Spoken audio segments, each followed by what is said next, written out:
네, 여러분 안녕하십니까. 그랜트카돈에게 배운 세일즈 노하우를 알려드리는 그랜트카돈의 유일한 한국 라이선스 이주광입니다.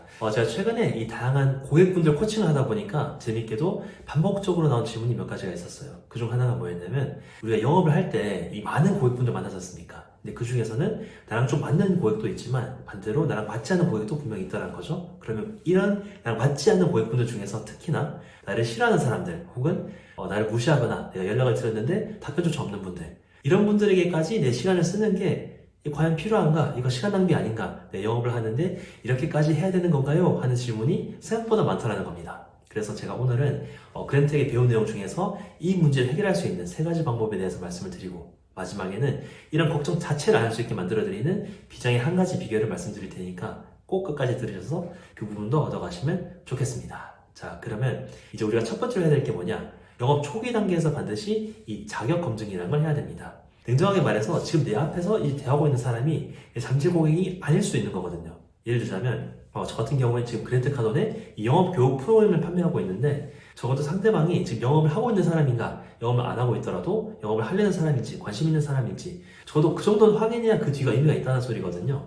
그랜트도 마찬가지로 지금 B2B로 이 교육 프로그램을 판매를 하고 있는데, 직원들이 TM을 할 때 초반에 분명히 물어봐요. 영업팀이 있습니까? 운영하고 있나요? 영업사원이 있습니까? 그러니까 나의 시간과 노동력을 투자하기 전에 그럴 만한 가치가 있는지 반드시 먼저 확인한다는 겁니다. 이게 당연한 것 같은데 어떤 경우에는 고객과 그 스몰 토크 하는 과정에서 딴소리만 하면서 의미 없는 시간을 보낸 경우가 있거든요. 고객들도 이 영업사원이 내 말을 들어준다는 이유 하나만으로 막 하소연을 한다든가 다른 고민 상담을 한다든가 이런 경우가 왕왕 있어요. 특히나 좀 고가의 제품 안 그러는데 저가의 제품, 예를 들어서 5,000원짜리를 파는데 나한테 필요하지도 않은 5,000원짜리 제품을 사려고 2,000원 깎으라는 사람들이 분명히 있단 말이죠. 근데 그런 경우는 이게 영업사원에게도 이 고객에게도 서로 이제 도움이 안 되는 일이기 때문에, 그럴 때 정중하게 내가 지금 판매하는 서비스와 제품 이렇게 무엇인지 말씀을 드리고, 그게 아니라면 정중하게 거절하는 게 답이라는 거죠. 그리고 나의 에너지와 시간을 이게 필요한 사람들에게 쓰는 게 훨씬 더 모두에게 효율적이란 말입니다. 자, 그리고 두 번째가 뭐냐? 고객 중에서 이 코코넛 고객들이 있어요. 자, 코코넛은 열매잖아요. 내 껍질이 굉장히 단단합니다. 내 코코넛 껍질을 뚫고 들어가면 그 속은 굉장히 연해요. 자, 이런 거랑 코코넛과 비슷한 고객들이 있다는 거죠. 굉장히 까다로워 보이는데 칼같이 거절을 하지만 이 마음을 한번 열고 나면 활짝 펴져서 소개도 많이 나오는 그런 고객들이 있습니다. 자, 그랜트는 이런 좀 까다로운 어려운 고객들을 좋아해요. 왜냐면 이 사람이 나한테 까다롭다는 거는 다른 모든 경쟁사에게 까다롭기 때문에 나한테 기회가 될 수 있다는 거죠. 다른 경쟁사는 이 사람을 제대로 핸들링하지 못할 테니까. 자, 그리고 우리가 마인드를 좀 바꿀 필요가 있는 게, 어떤 사람이 딱 이렇게 마음에 벽을 딱 치고 카드가 올라가 있어요. 자, 이 카드가 왜 올라가 있을까요?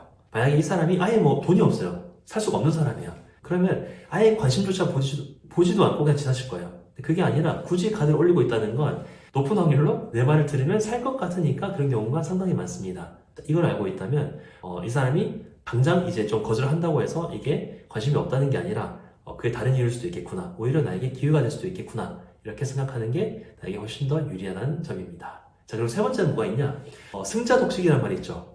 예, winner takes it all입니다. 끝까지 나와서 이기는 사람이 결국엔 이긴다는 거죠. 쉽게 말하자면 이 사람이 자격 검증도 되고 내 제품과 서비스가 필요한 사람이 맞아요. 그런데 처음에 관심을 보이다가 도중에 어떤 일이 생긴 거죠. 이게 타이밍의 문제일 수도 있습니다. 갑자기 뭐 회사에서 일이 생기던가, 아니 뭐 결혼을 준비한다던가, 아이가 뭐 아프다던가 여러 가지 일이 있을 수가 있겠죠. 근데 나중에 이 사람이 다시 몇 달 뒤에 관심을 가지고 돌아왔을 때 다른 이제 경쟁사들은 다 포기하고 떨어져 나갔는데 한 명이, 한 영업사원이 계속해서 자주는 아니더라도 한 달에 한 번이라도 연락드리고 정보를 드리고 도움을 드리고 있다면 이 사람이 어딜 선택할지는 불을 보듯 뻔한 거죠. 그래서 정말 자격 검증이 됐고 그럴 만한 가치가 있는 사람이고 이게 도움이 된다면 포기하지 않고 이 팔로우업을 이어가는 게 결국에는 지름길이 된다는 말씀을 드리고 싶습니다. 자, 그럼 이제 마지막으로 제가 처음에 약속드렸던 거, 이런 고민 자체를 안 하게 만들어드리는 비장의 비결 하나 가지를 말씀드리도록 하겠습니다. 자, 우리가 생각해볼 필요가 있어요. 어떤 사람에게 나를 싫어하는 사람인데 굳이 여기 매달리고 있다는 건 무슨 뜻일까요? 내가 왜 그러고 있을까요? 이유는 뻔하죠. 돈을 벌어야 되니까. 이 사람한테 못 팔면 돈을 못 버니까 그런 거 아니겠습니까? 그런데 반대로 이렇게 생각해볼 필요가 있어요. 만약에 내가 정말 팔 수 있는 사람들이 많이 있다면 굳이 이 한 명에게 의존할 필요가 없다면 어떨까요? 그럼 좀 다르지 않을까요? 그랜트가 이 거절이라는 걸 다르게 해석하거든요. 거절이라는 게 어떤 뭐 실망감, 이게 두려움이 느껴진다면 그거는 거절 자체가 문제가 아니라 내 사업 모델이 망가져 있다는 걸 뜻하는 거예요. 자, 무슨 뜻이냐? 내가 만약에 충분히 많은 수의 고객들이 있고 누구에게나 판매할 수 있다면 굳이 얘한테 매달리거나 할 필요가 없다는 거예요. 자, 그런 마인드셋을 접근할 때 이 10배의 법칙을 여기도 적용하는 거죠. 만약에 내가 목표도 행동의 양도 다 10배로 늘려서 이제 공격적으로 치고 나간다면 전혀 다른 문제들이 생긴다는 겁니다. 그래서 나쁜 문제를 좋은 문제로 바꾸는 거에 대해서 얘기를 많이 해요. 예를 들자면 내가 판매를 해야 되는데 고객이 미팅을 못 잡는 게 문제였다고 쳐볼게요. 그래서 내가 나를 싫어하는 고객들에게 자꾸 매달리면서 미팅을 하는 것들이 나쁜 문제였습니다. 자, 그럼 좋은 문제는 뭐냐? 내가 TM이든 어떤 활동을 10배로 늘려서 이제 미팅이 너무 많아진 거예요. 그래서 같은 시간대에 겹치는 미팅이 생겼습니다. 이제는 한 명이 누가 취소를 하면 안도감 느끼는 거예요. 자, 이런 것들이 좋은 문제라는 거죠. 그래서 생각의 발상을 바꿔서 내가 이 거절 때문에 너무 스트레스 받고 힘들다면, 내가 너무 매달린 게 비굴하고 마음 들지 않는다면, 그러면 내 생각을 바꾸면 되는 겁니다. 내가 너무 한 딜에 한 사람의 의존적이었구나. 그러지 않으려면 어떻게 해야 되지? 목표량과 생각을 어떻게 바꿔야 될까? 이걸 생각하면서 바꿔나가는 게 사실은 가장 빠른 지름길이라는 뜻입니다.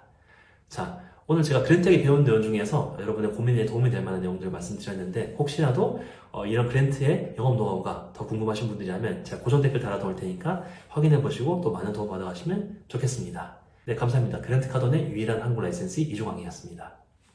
화이팅!